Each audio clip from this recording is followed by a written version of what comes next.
जिसको अंग्रेज़ी में मार्स कहते हैं, निज़ाम शमसी का चौथा प्लैनेट है। इसको निज़ाम शमसी का दूसरा छोटा प्लैनेट भी कहते हैं, जो कि सिर्फ मरकरी से बड़ा है। अंग्रेज़ी में इसका नाम मार्स एक रोमन गॉड ऑफ वार के ऊपर रखा गया है। इसको रेड प्लैनेट यानी कि सुर्ख सियारा भी कहते हैं। इसका सुर्ख कलर इसमें मौजूद आयरन ऑक्साइड की वजह से है। अगर हम मार्स के फिज़िकल फीचर्स पे गौर करें तो मार्स और अर्थ में कुछ चीज़ें मुशाबहत रखती हैं और काफ़ी फीचर्स ऐसे हैं जो कि बिल्कुल अलग थलग हैं। मिसाल के तौर पर मरीख का एक दिन, जिसको सॉल भी कहते हैं, 24 घंटे 39 मिनट और 35 सेकंड्स का है, जो कि अर्थ के दिन से काफ़ी मुशाबे है। दूसरी चीज़ जो मार्स और अर्थ में मुशाबे है वो है मार्स का एक्सियल टिल्ट, जो कि ज़मीन के एक्सियल टिल्ट के बहुत मसावी है। अर्थ और मार्स के एक्सियल टिल्ट के इक्वल होने की वजह से मार्स के सीज़न ज़मीन से मिलते जुलते हैं, लेकिन मरीख के सीज़न का दौरानिया अर्थ के सीज़न से दुगना है। इसका मतलब ये है मार्स का एक साल ज़मीन के साल के दुगना है। तीसरी मुशाबहत जो कि मार्स और अर्थ आपस में रखते हैं वो है पानी, लेकिन मार्स पे पानी लिक्विड फॉर्म में नहीं बल्कि पोलर आइस कैप्स की सूरत में है, जिनको आप सादा अल्फाज में बर्फ़ के पहाड़ कह सकते हैं।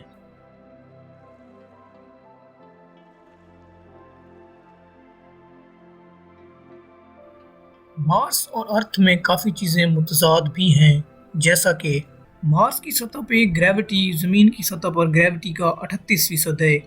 इस तरह की कम ग्रेविटी इंसानी बोन्स और मसल्स को कमज़ोर कर देती है, यहाँ तक कि हड्डियाँ टूटने का ख़तरा पैदा हो सकता है। दूसरी चीज़ जो मार्स और अर्थ को जुदा करती है वो है मार्स के इर्द गिर्द मैग्नेटोस्फीयर का ना होना। निज़ाम शमसी में हर प्लैनेट के गिर्द एक मैग्नेटोस्फीयर पाई जाती है, जिसका काम सूरज से आने वाले चार्ज पार्टिकल्स को प्लैनेट की सरफेस पे आने से रोकना है। ताहम मार्स पर मैग्नेटोस्फीयर ना होने की वजह से सूरज से आने वाली ख़तरनाक अल्ट्रावायलेट रेज इंसानों को नुकसान पहुंचा सकती हैं।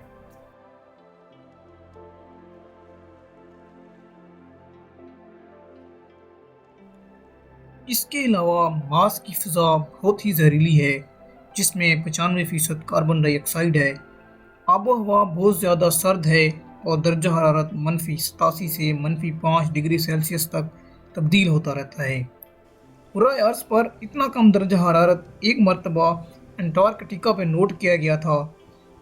मरीख पर साल भर गर्द के तूफ़ान आते रहते हैं, जो कि सियारे को कई कई हफ्तों तक अपनी लपेट में लेके रखते हैं। चुनांचा इस तरह के तूफ़ानों की वजह से सूरज की रोशनी मरीख की सतह पर नहीं पहुंच पाती, जिसकी वजह से सियारे का दर्जा हरारत मज़ीद कम हो जाता है और ज़मीन के साथ मरबूत मवासलाती निज़ाम ख़राब हो सकता है। इन तमाम हक़ाइक़ और शवाहिद को मज़ीद परखने के लिए दुनिया की स्पेस एजेंसीज़ ने मार्स पर अपने मिशन भेजे।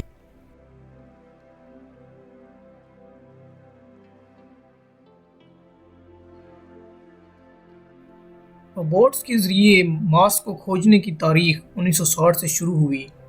अभी तक मार्स पर 8 स्पेस मिशंस की मदद से इंसान ने रसाई की है।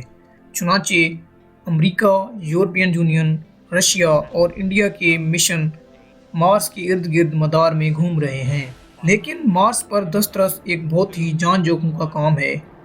1960 से अब तक भेजे जाने वाले 45 मिशंस में से 26 मिशंस फेल हो गए और उनके फेल होने की वजूहात में पुर्जों का ज़मीन को छोड़ते वक्त ख़राब हो जाना, रवानगी के बाद कोई खबर ना आना, मरीख के मदार से बाहर निकल जाना, फ़िज़ा में आग लगने से भड़क उठना और मरीख की सतह पर गिरकर तबाह हो जाना शामिल हैं।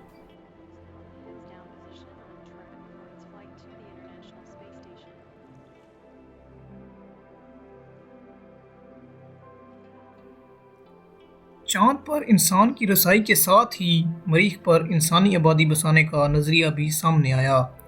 मरीख पर इंसानी आबादी कायम करने का नज़रिया सबसे पहले साबिक अपोलो खलाबाज बज़ आल्ड्रिन ने दिया।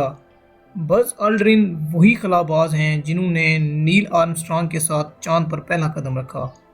उन्होंने मुतअद्दिद फ़ॉर्मों में चाँद को भूल जाओ, मरीख की तरफ चल दो के अल्फाज को दोहराया।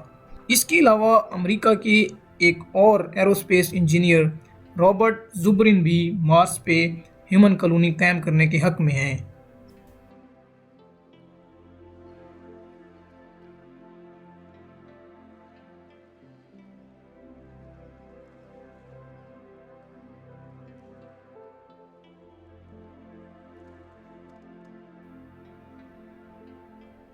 उनके नज़रिए को हकीकत का रंग देने के लिए इलॉन मस्क नामी अमरीकी बाशिंदे ने स्पेस एक्स नाम की एक कंपनी बनाई, जिसका काम मार्स पर आमद और रफ्त के लिए ट्रांसपोर्ट का निज़ाम बनाना है।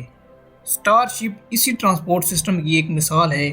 स्पेस एक्स की स्टारशिप नामी स्पेसशिप बुनियादी तौर पर एक सुपर हैवी रॉकेट है। इस रॉकेट की ख़ास बात यह है कि ये एक हवाई जहाज़ की तरह मुसाफिरों और सामान को एक सियारे से दूसरे सियारे पर ले जा सकता है। स्टारशिप को मज़ीद कामयाब बनाने के लिए मज़ीद तहकीक और तजर्बात जारी हैं। हाल ही में अमेरिका की नासा नामी खलाई कंपनी ने चांद पर एक रोबोट भेजा है। इस मिशन को उन्होंने नासा परसिवरेंस मिशन का नाम दिया है।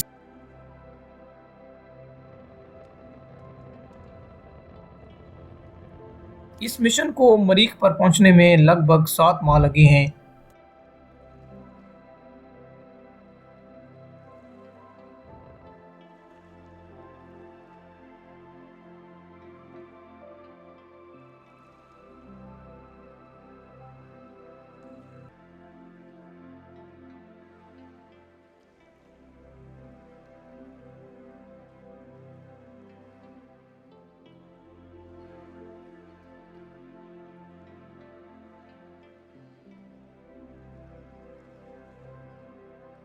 अब देखना ये है, अगर ज़मीन से मरीख का फासला 7 माह का है तो इंसान ये सफ़र कैसे तय करेंगे।